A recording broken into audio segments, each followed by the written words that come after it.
Hey, it's Les from the TV Dudes. This week, I'm thrilled to talk with Jean Louisa Kelly, the stage and screen star who began her career with the original Broadway cast of Into the Woods and is now featured in Top Gun: Maverick. We talk about her return to NYC's Laurie Beechman Theater with her new solo concert, Anything Can Happen, which has a show on March 31st. Kelly's best known for featured roles in the movies Uncle Buck, Mr. Holland's Opus, and The Fantasticks, along with the long-running sitcom on CBS, Yes, Dear. Her solo concert, Anything Can Happen, is an uplifting journey through her serendipitous life in and out of show business, from small-town New England to Hollywood and Broadway. It features songs from Gypsy, The Fantasticks, Next to Normal, Company, and more. We'll have a ticket link in the description. Jean Louisa was absolutely wonderful to chat with, and I hope you enjoyed the interview.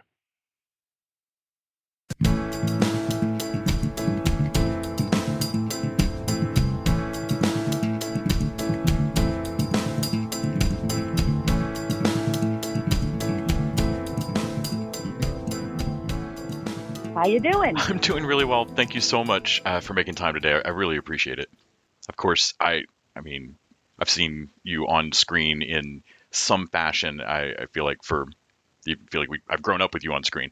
Hey. We're near the same age, and Uncle Buck was a huge movie for me. I'm sure to my parents' chagrin, and I imagine it was probably much more meaningful for you.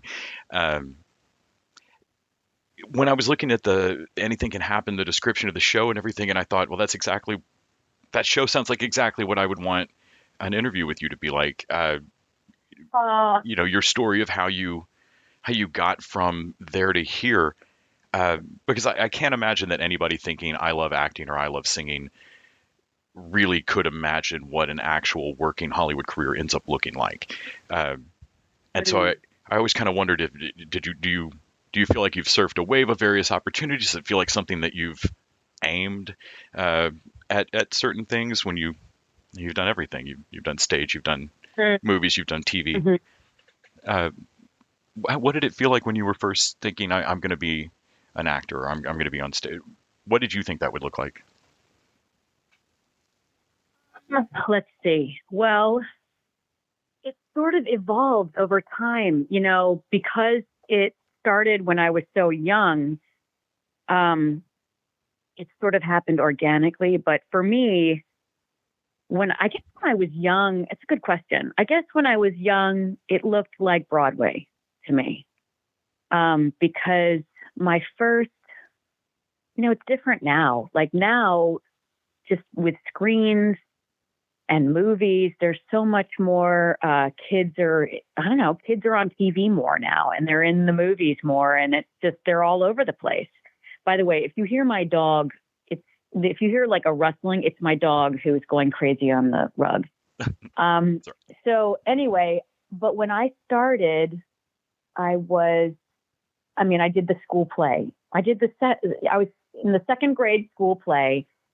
And then I did, in my town, I came from a small town in New England. There was a vibrant theater community, and we put on a production of The Sound of Music as a fundraiser for a scholarship for the high school. And I had a small part in that.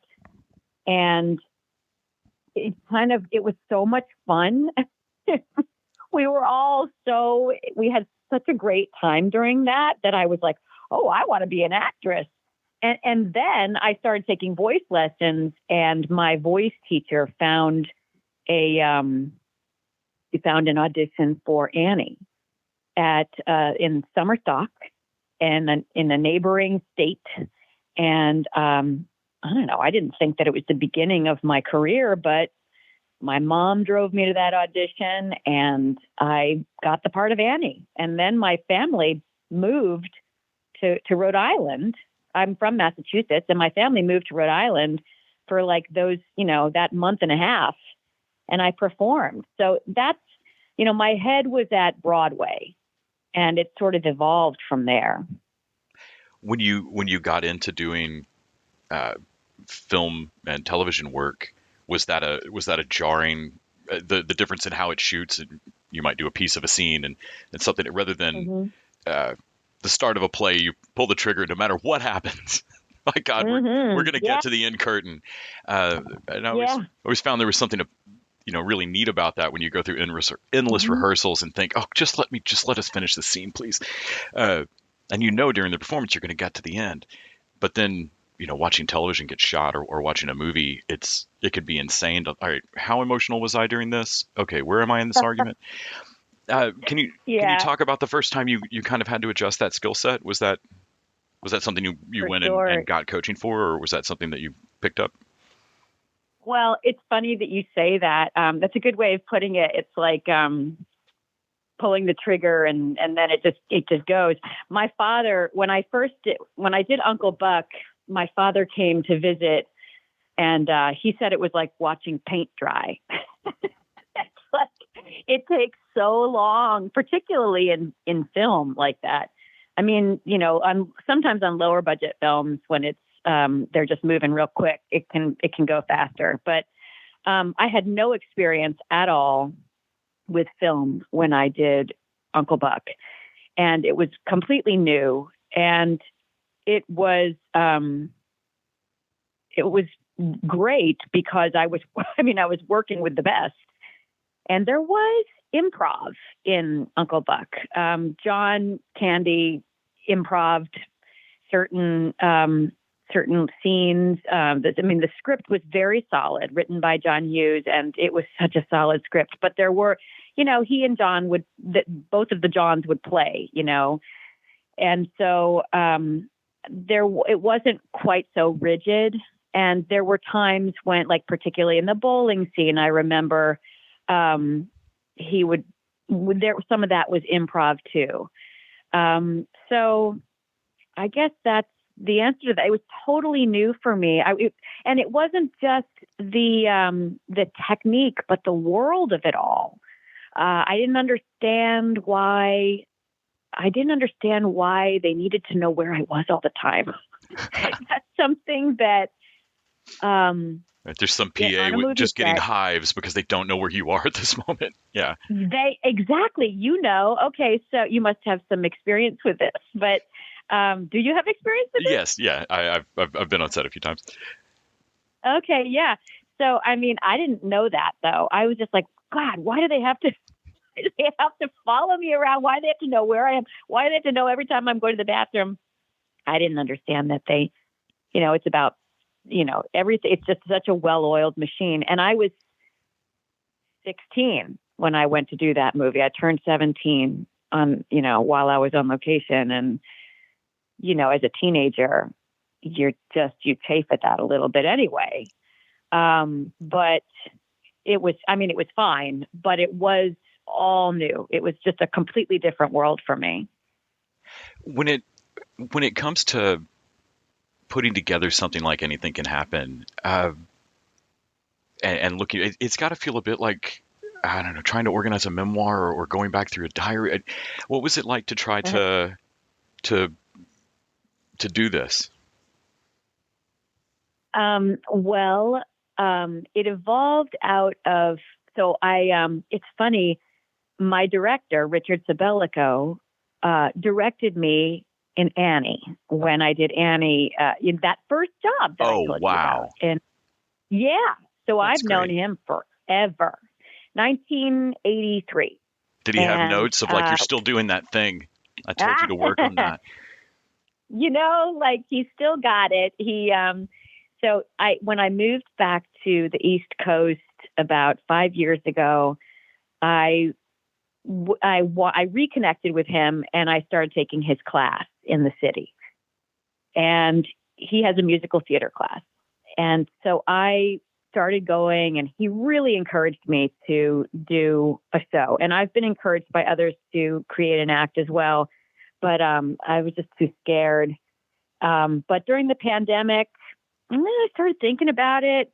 And it started with Annie. Like the first notes of the show are from Maybe, the song that Annie sings in the very beginning of the show. And so it is like a memoir. it's like an hour-long musical memoir. Um, so yeah, that's kind of how it evolved. And I will say that just different melodies and different songs from shows would kind of come to me that would represent different stages of my life and my career. And it's not like I sing a song from this show because I did this show, and then I sing a song from this show because I did this show. It's not like that. It's more like storytelling. Hmm. Yeah, in my head now, I'm thinking of it as a mixtape of your journey there. That's a good way to put it. Uh, and in terms of the songs themselves, I mean anybody who's done karaoke knows that whether you actually can sing or not, it is a fun physical thing to do. As somebody who Mm. actually can sing, uh, Mm. do you have favorite songs, favorite things that just hit that chord in you that where you just that is just a fun thing to sing?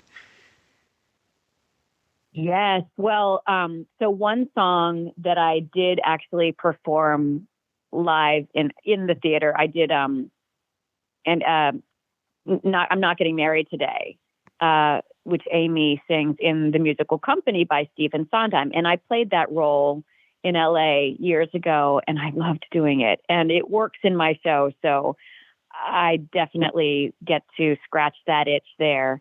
But there's nothing in the show that I don't love, because why would I put something Right. in that I that I didn't Oh, we got to love? They grind through all, this one. Ugh. Yeah. yeah, they all feel really good to sing.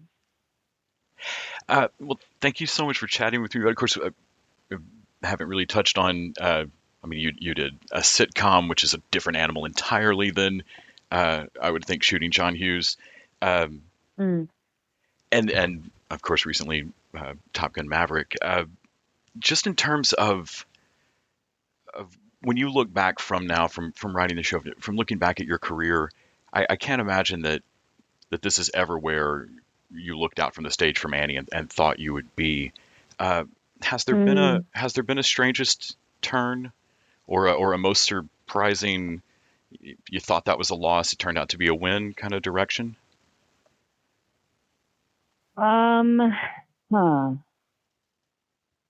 Well, there have been there have been roles that I've gone up for. There was one role that I won't say what it was, that I had the opportunity to meet somebody somebody very big, and I didn't end up going on the audition because I was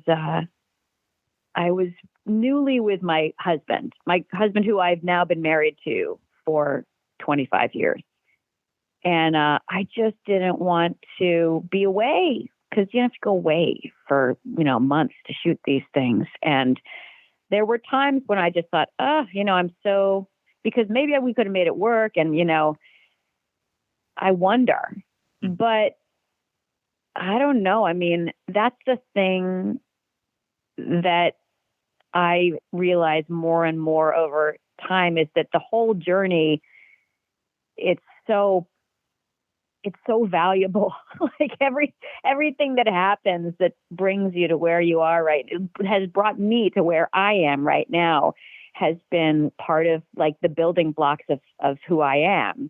And so I love that. I love, and there have been times that have been challenging for sure. And the show touches on that.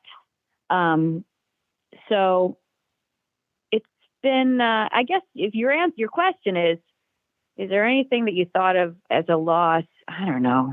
I mean, time away from my career to raise my kids wasn't really a loss. No, It I was mean, just a refocusing of what I was important to me and has continued to be important to me, and all that time just builds life experience, which is also valuable. And it's like gold in terms of like where I go from now that my kids are a little older and I've got a little more freedom. yeah, yeah. I find when I think back on things that I thought were just catastrophic in my 20s, and I'm 44 now. I look back at it and think they just couldn't have gone any other way. I certainly wouldn't have been able Oh, to do what I did in totally. my 30s without it, as much as I didn't want that Mm-hmm. some of those experiences. And just, I don't know, when you look back, I hope everybody feels like this. If you're pretty okay with where you are right now, that it just couldn't have gone any other way. Um, Yeah, for sure.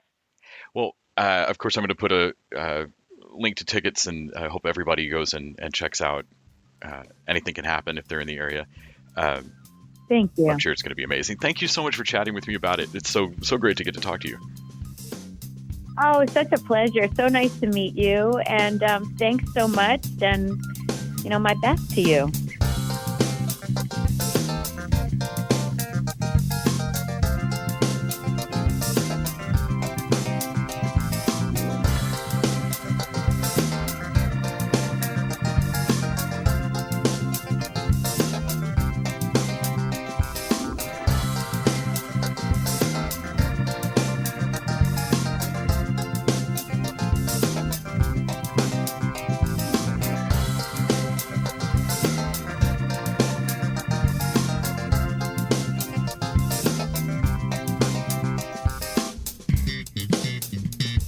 The TV Dudes is an independently run podcast out of Austin, Texas. We are exclusively listener-supported. If you'd like to help us out, go to patreon.com/tvdudes. You can also find us on Facebook, Twitter, and Instagram at TV Dudes. All the music for our show is done by our friend and original TV Dude Gregory J. Amani Smith. To find out more about us, go to thetvdudes.com. I'm Randy Lander. I'm Les Weiler. And I'm Kyle Scott. Thanks for listening.